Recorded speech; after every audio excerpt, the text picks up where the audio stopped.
할렐루야. 살아계신 하나님께서 이 시간도 우리와 함께 하심을 믿습니다. 오늘은 창세기 47장 13절부터 19절까지의 말씀을 가지고 다시 뛰기 위한 준비 5번째 시간으로 한계를 뛰어넘으라 하는 제목으로 하나님 말씀 증거하도록 하겠습니다.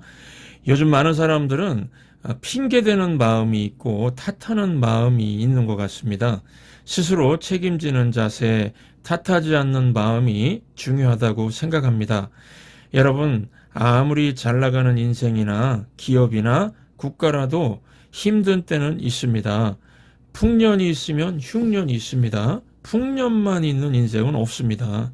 마찬가지로 흉년만 있는 인생도 없습니다. 풍년도 있고 흉년도 있습니다. 그래서 지금 흉년이 오는구나 알면은 어떻게 극복할지 준비하면 됩니다. 준비를 안 하고 있다가 닥치면은 누구나 허둥대기 마련입니다. 창세기 47장을 보시면은 애굽의 7년 풍년은 긴 풍년이었습니다. 이때 축복에 취하면 안 된다는 것입니다.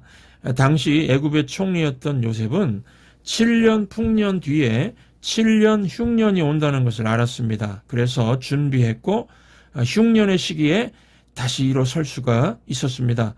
여러분, 지금 우리가 서 있는 이 시기는 7년 풍년의 시기라기보다는 7년 흉년의 시기라고 볼 수가 있습니다. 대부분의 사람들이 알고 있습니다. 물가가 오르고 있지요. 김치 한 통 사 먹으려고 해도 이 값이 많이 올랐습니다. 비쌉니다. 우리 교회 보일러 히팅 오일은 거의 3배가 올랐습니다. 일상에서 지금 이 흉년의 때라는 사인들을 느낄 수가 있지 않습니까? 그러면은 당황할 필요 없이 준비하면 된다는 것입니다. 준비하면은 다시 일어설 수 있습니다. 창세기 47장을 통해서 우리가 어떻게 하면은 어려운 흉년의 시기에 다시 뛰는 준비를 잘 할 수 있는지 살피도록 하겠습니다. 첫 번째, 3가지 말씀드리는데 첫 번째는 도덕적인 해이에서 벗어나야 한다는 것입니다. 본문을 보시면 요셉은 흉년 중에 곡식을 팔았습니다. 공짜로 나눠주질 않았습니다. 아주 가혹한 긴축 경제 정책을 폈습니다. 인기와는 관계없는 철저한 정책이었습니다. 피도 눈물도 없는 정책이었습니다. 사람들이 그래서 비난했습니다. 요셉 총리님, 애굽 정부는 곡식이 넘쳐나는데 곡식을 그냥 나누어주지 왜 돈을 받습니까? 여러분, 요셉이 공짜로 주지 않고 돈 받고 판 이유가 무엇일까요? 이 도덕적인 해이를 경계하기 위함이었습니다. 공짜로 나가는 것은 항상 무너지게 되어 있기 때문입니다. 이 7년의 흉년 기간이 긴 시간입니다. 만약에 요셉이 곡식을 공짜로 나누어 주었으면은 곡식 낭비로 인해서 흉년을 견디지 못했을 것입니다. 대가를 치르고 공정한 배분이 일어났기 때문에 7년의 기근을 버틸 수 있었던 것입니다. 생각해 보십시오. 풍년에 오랫동안 길들여진 사람은 하루아침에 긴축 정책을 편다는 게 쉽지 않습니다. 먹고 살기 힘든 정책을 펴야 낭비를 하지 않고 전략을 하게 된다는 것입니다. 요셉은 사람들의 마음을 읽었습니다. 오랜 기간의 풍년으로 인해 애굽 사람들은 자기 자신을 책임지지 않으려고 할 것이라는 걸 알았습니다. 애굽 사람들 마음속에 국가가 돈이 많으니까 우리를 먹여주고 입혀줄 것이다, 이런 안일한 생각을 갖고 있었다는 것입니다. 이것이 바로 도덕적인 해입니다. 여러분, 요즘에도 한번 보십시오. 요즘에 젊은 세대, 젊은 사람들이 원망이 많은 이유가 무엇일까요? 항상 받아왔기 때문에요. 항상 받아왔습니다. 받아왔기 때문에 당연히 줄 줄로 알고 있는데 갑자기 안 주니까 원망이 나오는 것입니다. 그래서 나라도 그렇고 교회도 그렇고 가정도 그렇습니다. 국민들, 성도들, 자녀들이요, 자꾸만 받는 것에 익숙하게 만들면은 안 된다는 것입니다. 이거는 거지를 훈련시키는 것과 같습니다.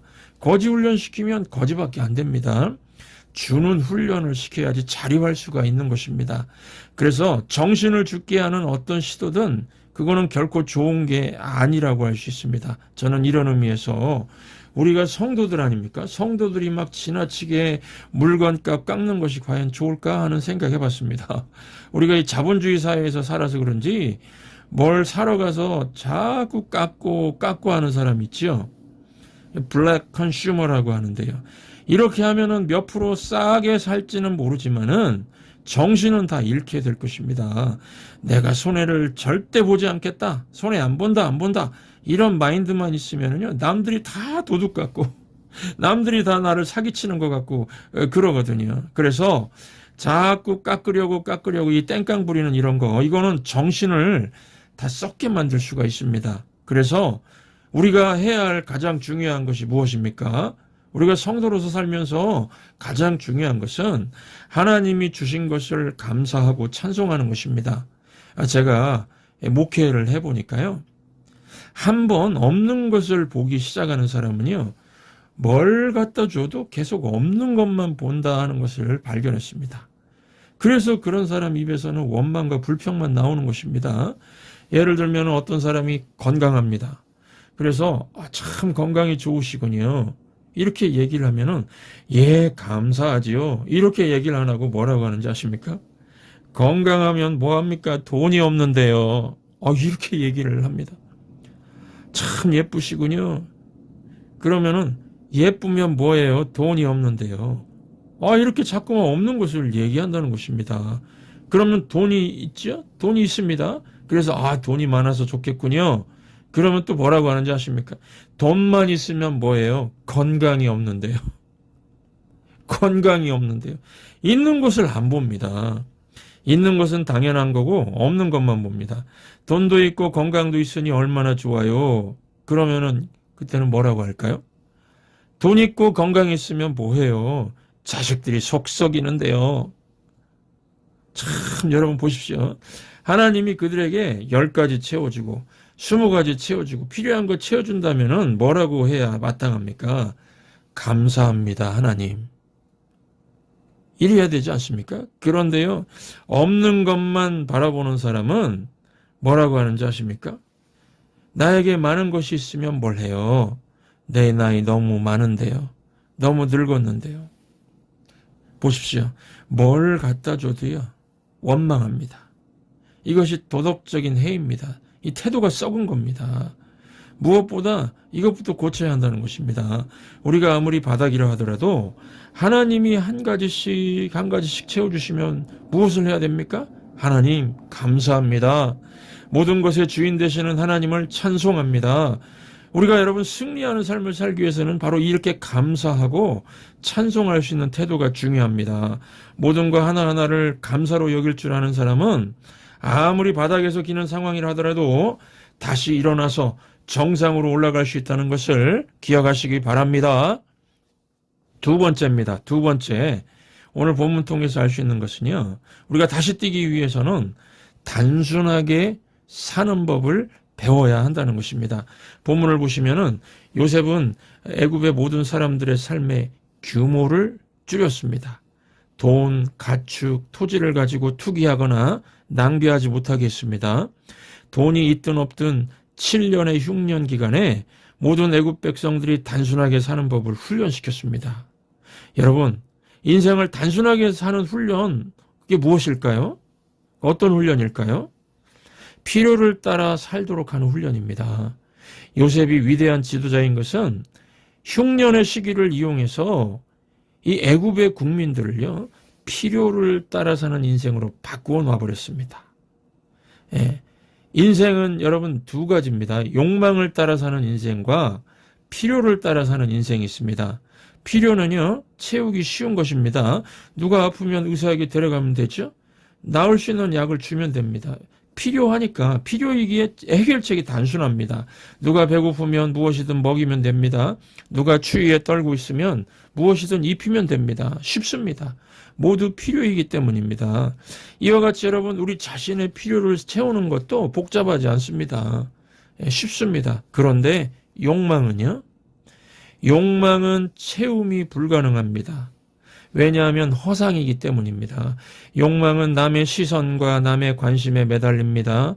아파도 남이 이상하게 여길까봐 숨깁니다. 아무리 추워도 명품 옷 아니면은 입지 않겠다고 합니다. 그래서 욕망으로 사는 사람은 뭘 가지고 있어도 또 뭘 해도 채워지지가 않습니다. 왜냐하면 그들은 다른 사람의 관심과 부러움을 만들어내야 하기 때문입니다. 여러분, 필요를 채우며 살면은 인생 낭비가 없습니다. 돈이 필요할 때가 있습니다. 정서적인 위로가 필요할 때가 있습니다. 이때 하나님께 구하면은 우리의 필요를 채우는 쪽으로 이끌어 가십니다. 저는 지금까지요, 미국에서 26년을 살면서 정말 맨발의 청춘, 제가 별명 지은 게 아니고, 제가 겨울철에도 양말이 없어가지고 맨발로 다니니까 저한테 맨발의 청춘이라 그랬습니다. 그렇게 아무것도 없는 무일푼의 삶에서 제가 하나님을 믿고 사니까 하나님이 필요한 것은 채우실 것이라는 그 약속을 믿고 살았습니다. 그러니까 하나님이 필요한 것은 대부분 채워주셨습니다. 여행용 가방 2개 들고 수중에 아마 몇백 불 가지고 제가 미국을 왔습니다. 미국 생활 그렇게 유학을 시작했습니다. 필요한 것은 구하면 채워주시겠다는 그 약속의 말씀 붙들고요, 필요할 때마다 기도로 구하면서 지금까지 살아올 수가 있었습니다. 여러분, 사람들이 기도를 오해하는 게 있습니다. 기도는 우리 필요를 채워주시도록 하나님께 구하는 것이지 우리의 욕망을 채워달라고 하는 게 아닙니다. 욕망을 채우려고 기도하는 사람은 얻을 것이 없습니다. 반면에 필요를 구하면 하나님이 채워주십니다. 그래서 감사한 삶, 만족한 삶을 살게 되는 것입니다. 건강해집니다. 정서적인 위로를 체험받습니다. 이렇게 필요를 채우는 것은 그리 어렵지가 않습니다. 그래서 감사한 인생, 만족한 인생을 살면서 동시에 다른 사람의 필요를 보는 눈이 열립니다. 그래서 도와줍니다. 도와줘도요, 제대로 도와줍니다. 남에게 위로가 되고 힘이 됩니다. 남을 일으켜 세웁니다. 반면에 욕망을 위해 사는 사람은요, 욕망은 자랑을 위해서 이웃이, 다른 사람이 필요한 겁니다. 이웃의 속을 그래서 뒤집어 놓고 불편하게 만들고요, 이웃을 분노하게 만들고 비참하게 만듭니다. 그래서 관계를 파괴합니다. 또 욕망을 따라 사는 사람 마음속에는요, 두려움이 가득 차 있습니다. 왜 자꾸 돈 하면서 매달리나요? 이런 사람들이요, 미래가 불안하기 때문입니다. 미래를 붙들 하나님이 없기 때문이죠. 하나님이 없기 때문에 불안한 거 아닙니까? 그래서 지금 필요가 채워져도 불안합니다. 내일 채워진다는 보장이 없기 때문입니다. 그래서 더 벌어야 한다고 생각합니다. 나중에는 이제 자식들까지 생각하면서 불안해합니다. 자식들까지 채울 수 있을 만큼 갖기를 원합니다. 아니 여러분, 자식들까지 어떻게 다 채웁니까? 자식들의 미래, 자식들의 모든 거 부모라고 다 채울 수 있습니까? 우리가 하나님도 아닌데요. 그래서 욕망을 따라 사는 사람은 늘 두려움 가운데 삽니다. 자기가 인생의 무거운 짐을 지고 있다고 생각하고 삽니다. 여러분, 오늘 이 말씀 듣고 인생을 필요 중심으로 재편하시기 바랍니다. 욕망과 필요가 섞여 있는 예를 들면 이렇습니다. 이 살기 힘들다고 울면서 말하는 여자 성도를 봤는데요, 옆에 든 가방은 1,000불이 넘는 명품 가방 갖고 있었습니다. 좀 이상하죠? 이거 이상하지 않습니까? 이게 저만 이상한가요? 이 살기 힘들면은 가방 팔면 되지 않습니까? 또 아주 비싼 차를 끌고 다니면서 교회 사람, 자기 친한 형제자매에게 밥 한 끼 안 사주는 남자 성도도 봤습니다. 참 이상하죠? 욕망을 따라 살면은요, 명품, 좋은 차, 끝이 없지 않습니까? 이렇게 욕망 따라 살면은 삶의 균형이 깨진 상태로 사는 것입니다. 명품급 들고 배고프대요. 비싼 차 몰면서 그 비싼 연료 채운다고 밥 한 번을 못 삽니다. 이게 왜 그렇습니까? 욕망으로 사는 사람은요, 삶의 규모를 줄이지를 못합니다. 그래서 자꾸 어려운 쪽으로 가게 되어 있습니다. 지금 내 삶에 욕망과 필요가 섞여 있다면은 오늘 말씀에 의지하여서 필요 중심으로 재편하시기 바랍니다. 그러면은 모든 것이 쉬운 쪽으로 움직일 것입니다. 인생이 짐이 아니라 기쁨이라는 것을 깨닫게 될 것입니다. 그러므로 오늘 이 기도는 저와 여러분 필수적으로 하시기 바랍니다. 하나님, 우리를 욕망에서 건져 주소서. 필요를 채우고사는 인생을 살게 해 주시옵소서. 이 기도를 우리가 간절히 할 수 있기를 바랍니다. 세 번째로, 절대로 자기 자신이나 남이나 어떤 것도 탓하지 말고 한계를 뛰어넘으라는 것입니다. 창세기 47장의 요셉, 지금 이 신부는 애굽의 총리지만은 그의 과거는요, 그는 노예였고 감옥 출신이었습니다. 형들에게 배신을 당하고 돈 받고 애굽으로 팔려갔습니다. 미래가 보이지 않는 바닥 인생이었습니다. 그런데 그것을 뛰어넘었습니다. 어떻게 해요? 요셉은 살아계신 하나님을 믿고 하나님이 온 우주 만물 주관하시고 섭리하시니까 섭리하시는 이 하나님을 믿으면 모든 것이 합력하여 선을 이룬다 하는 섭리 신앙을 가지고 살았습니다. 절대로 그래서 남 탓하지 않았습니다. 환경 탓 안 했습니다. 창세기 50장 20절 보시면은 요셉의 위대한 섭리적인 신앙 고백이 나옵니다.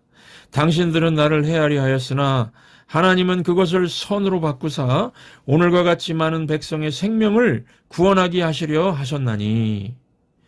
얼마나 위대한 고백입니까? 과거의 모든 불행도 하나님이 선으로 바꾸실 것을 믿고 살았는데 진짜로 하나님께서 그렇게 이루어 주셨다는 고백입니다. 여러분, 그러므로 지금 환경, 육체, 교육을 탓하지 마시기 바랍니다. 성경은요, 섭리 신앙을 믿고 산 사람들의 그 삶의 변화를 하나님께서 어떻게 바꿔주셨는지를 보여주는 스토리가 너무나 많습니다. 구약 성경의 룻기서 1장을 보시면은 과부된 룻이 나옵니다. 룻은 과부였습니다. 거지의 환경을 탓하지 않았습니다. 고대 근동에서는 과부는 연약한 존재였습니다. 거기다가 가난한 과부, 그러면 최악의 조건이었습니다. 오늘날 과부와는 전혀 다릅니다. 오늘날 과부는 돈 많은 과부들도 있지요. 마음만 먹으면 재혼도 할 수 있습니다. 그러나 고대 근동에서는 과부는 잡도 직장도 구하기 어려워서 대부분 가난했고 좋은 남자 만나서 재혼한다는 것은 거의 불가능했습니다. 혼자 산다고 불량배가 침입했어요. 무슨 일을 해도, 희롱을 해도 보호받을 길이 없었습니다. 이런 최악이지만은 과부 룻은 하나님의 섭리를 믿고 의지하고 나가자 당시에 모든 여자들이 추앙하는 보아스라고 하는 남자를 만나게 해주시고 메시아의 조상이 되었습니다. 여러분들, 하나님 살아계시고 하나님께서 온 우주 만물을 주관하시며 지금도 섭리하신다고 하는 거 믿으십니까? 믿고 의지하는 자는 모든 것이 합력해서 선을 이루게 됨을 보게 될 것입니다. 또 육체의 조건이 안 좋다고 탓하지 마시기 바랍니다.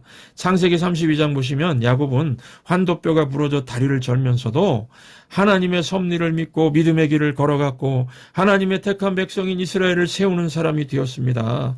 그러므로 얼굴, 키, 몸매, 건강, 두뇌 다 탓하지 마시기 바랍니다.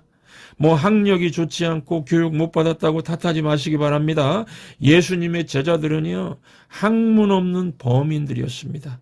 그러나 예수님은 붙들림을 받았을 때에 시대를 변화시키는 인물들이 되었습니다. 여러분, 신앙생활은 한계를 깨면서 한계를 뛰어넘으면서 사는 게 바로 신앙생활입니다. 우리가 믿음이 있다는 게 무엇입니까? 믿음이 있고 믿음이 없고 차이가 바로 이런 것입니다. 믿음 믿는 사람들은, 신앙생활 하는 사람들은요, 한계를 깨면서 한계를 뛰어넘으면서 사는 것입니다.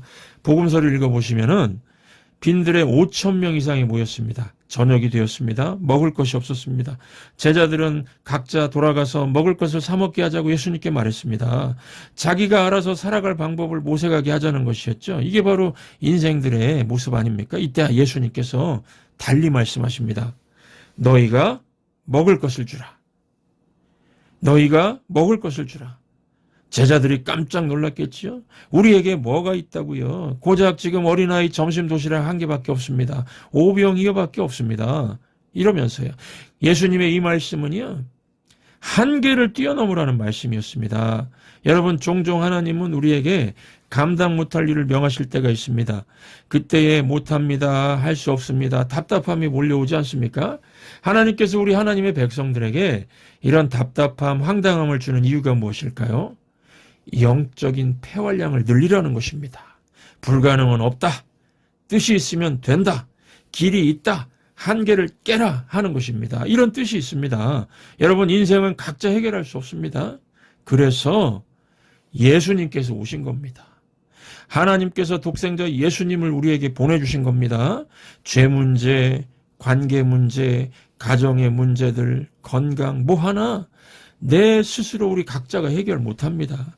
그러므로 나의 없다를 보지 마시고 예수님을 바라보시기 바랍니다. 이게 최선입니다. 열왕기하 4장 1절을 보시면은 무엇이 최선인가 이거에 대해서 잘 설명해주는 스토리가 나옵니다. 한 선지 생도가 젊은 선지 생도가 죽었습니다. 요즘식으로 하면은 젊은 목사가 죽은 것입니다. 목사가 죽으면은 여러분 사모는 참 처량하지요. 어느 목사의 사모라는 타이틀이 있을 때는 괜찮지만은 목사가 죽고 나면은 참 처량합니다. 선지 생도가 죽고 나니까 그 남은 아내, 즉 사모가 말했습니다. 온통 없다 투성이었습니다. 남편이 없습니다. 수중에 돈이 없습니다. 우리 두 자녀, 두 아이가 종으로 팔려가게 생겼습니다. 이때 선배 목회자인 엘리사가 묻습니다. 사모님, 그러면 있는 게 지금 집에 있는 게 무엇입니까? 그러자 참 선지생도의 아내가 말했습니다.